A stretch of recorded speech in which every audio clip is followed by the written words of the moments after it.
બીજા અધ્યાયનું મહાત્મ્યમય ફળ. પાર્વતીજીએ શંકર ભગવાનને ગીતાના બીજા અધ્યાયનું મહાત્મ્યનું પૂછતા શંકર ભગવાને કહ્યું કે એક વખત લક્ષ્મીજીને આ મહાત્મ્યમય સાંભળવાની ઈચ્છા થતાં વિષ્ણુ ભગવાને જે કથા કહી સંભળાવી હતી તે કથા હું કહું છું, તે સાંભળો. કેમ કે પવિત્ર કર્મ કરનારાઓની ચર્ચા વર્ણન કરવાથી પાપોનો નાશ થાય છે.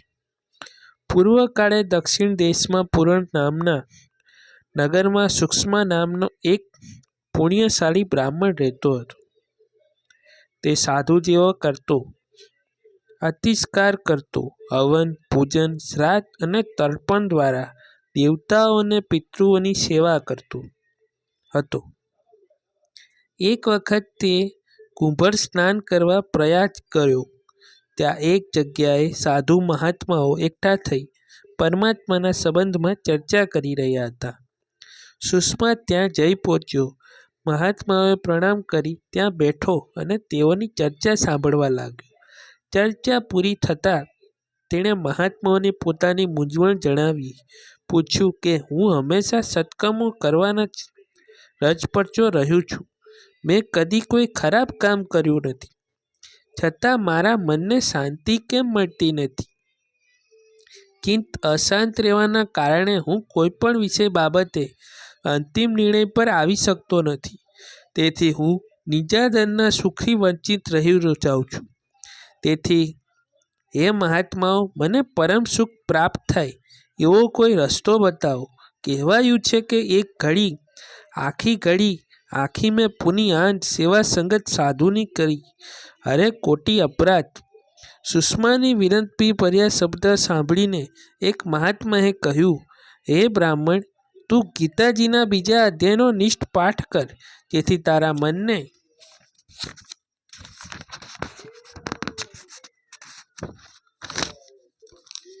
શાંતિ અને સુખ પ્રાપ્ત થશે.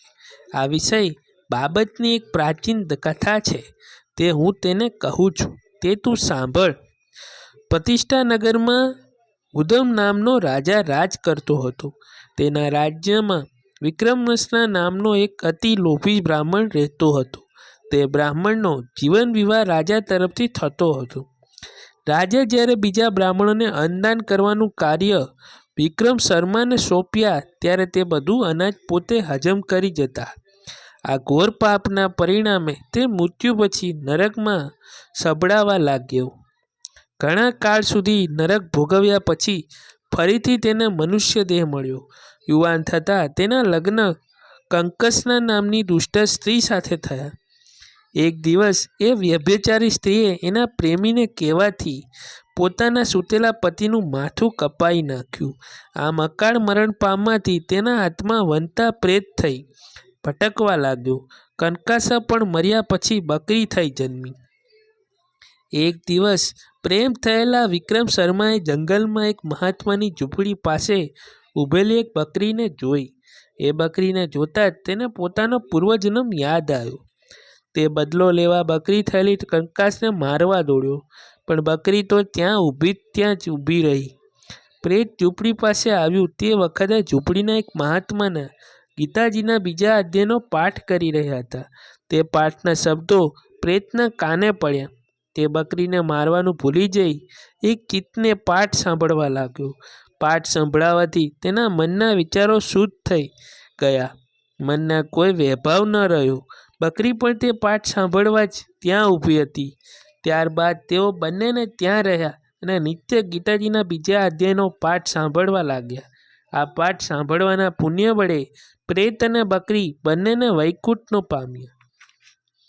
આમ કહી મહાત્માએ સુષ્માને ગીતાજીના બીજા અધ્યાયનો નિત્ય પાઠ કરવાનો ઉપદેશ આપ્યો. સુષ્મા નિત્ય ગીતાજીના બીજા અધ્યાયનો પાઠ કરવા લાગ્યો. તેથી તેના મનની શાંતિ મળી અને સંસારના બધા સુખ ભોગવી અંતકાળે વૈકુંઠ લોકમાં ગયો. જય શ્રી કૃષ્ણ. જય માતાજી.